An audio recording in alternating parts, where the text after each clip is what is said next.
दिन बाद स्कूल के सभी बच्चे टूर पर जा रहे हैं।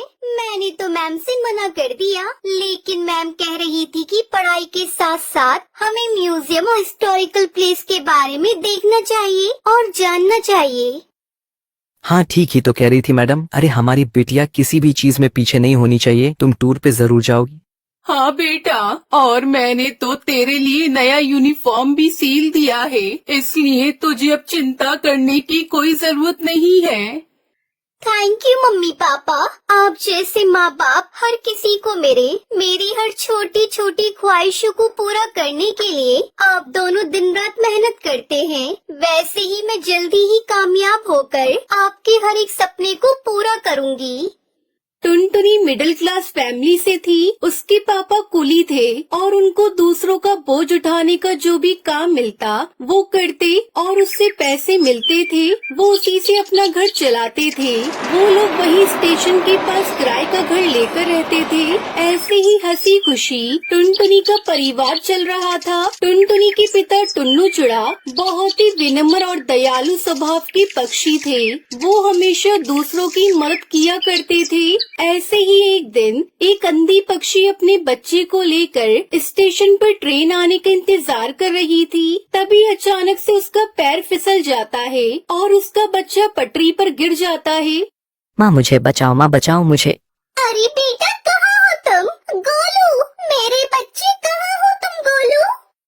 वो अंधी माँ बेबस होकर इधर उधर अपने बच्चे को तलाश रही थी। गोलू ट्रेन की पटरी पर रो रहा था और तभी उधर से तेज रफ्तार से हॉर्न देते हुए ट्रेन आ रही थी। तभी टुन्नू चिड़ा की नजर उस रोती हुई माँ और बच्चे पर जाती है। वो तुरंत ही सामान वहीं रखकर तेज रफ्तार से दौड़ते हुए पटरी पर जाता है और बच्चे को उठाकर स्टेशन पर रख देता है। तभी ट्रेन आ जाती है और टुन्नू चिड़ा अपने साहस भरे जज्बे के साथ उस बच्चे को तो बचा लेता है, लेकिन वो खुद को नहीं बचा पाता और उसकी वहीं मौत हो जाती है। ये खबर जब उसके घर वालों को पता चलती है तो उनके ऊपर मानो जैसे दुखों का पहाड़ टूट पड़ता है। वो लोग फूट फूट कर रोने लगते हैं।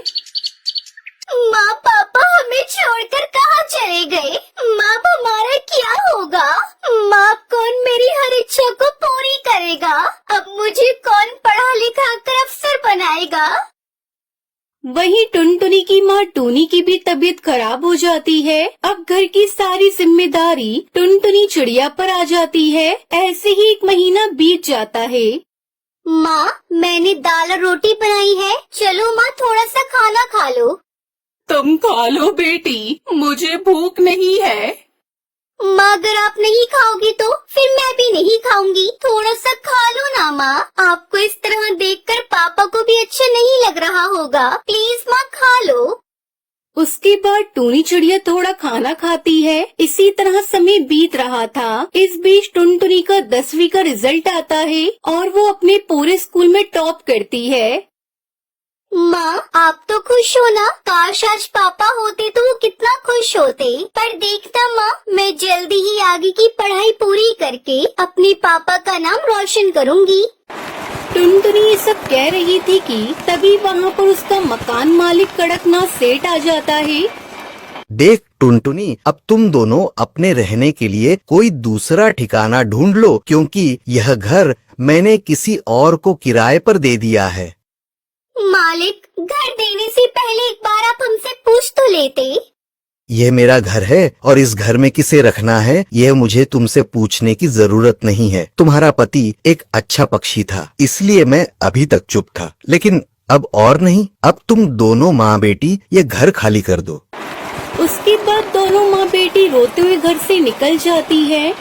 माँ अब हम कहाँ जाएंगे माँ?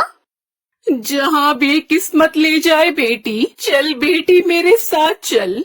उसके बाद दोनों माँ बेटी घर की तलाश में निकल पड़ते हैं, लेकिन उन्हें कहीं कोई घर नहीं मिलता। वो दोनों एक सुनसान सड़क पर बस चले जा रही थी। तभी एक तेज रफ्तार गाड़ी आती है और टूनी चिड़िया को टक्कर मारकर चली जाती है।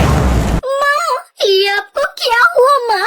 अरे कोई है तो मेरी मदद करो। अरे कोई है। सुनसान सड़क पर उसकी मदद करने वाला कोई नहीं था, तभी उसे वहाँ एक बस दिखाई देती है और टुनटुनी चिड़िया जैसे तैसे करके अपनी माँ को बस में बिठाकर उसे चलाते हुए हॉस्पिटल ले जाती है। देखिए चिड़िया, तुम्हारी माँ के सिर से काफी खून बह गया है, हमें ऑपरेशन करना होगा। तुम जल्दी से 1 लाख रुपए जमा करवा दो। डॉक्टर साहब, आप ऑपरेशन की तैयारी करिए, मैं अभी पैसे लेकर आती हूँ। टुनटुनी उसी बस में बैठकर रो रही थी। हे भगवान, पापा को तो पहले ही मैं खो चुकी हूँ। अगर माँ को कुछ हुआ तो मैं नहीं जी पाऊंगी। मुझे हर हाल में मेरी माँ की जान बचानी है, लेकिन मैं इतने सारे पैसे कहाँ से लेकर आऊंगी? तभी उस बस में से आवाज आती है, परेशान मत हो टुनटुनी चिड़िया, मैं परी लोक से आई हुई हूँ। मैं जादुई बस हूँ और तुम्हारे परिवार वालों की अच्छाई को देखते हुए ही रानी परी ने मुझे तुम्हारी मदद के लिए भेजा है। आज से तुम्हें घबराने की कोई जरूरत नहीं है। ये लो, ये पूरे 1 लाख रुपए हैं।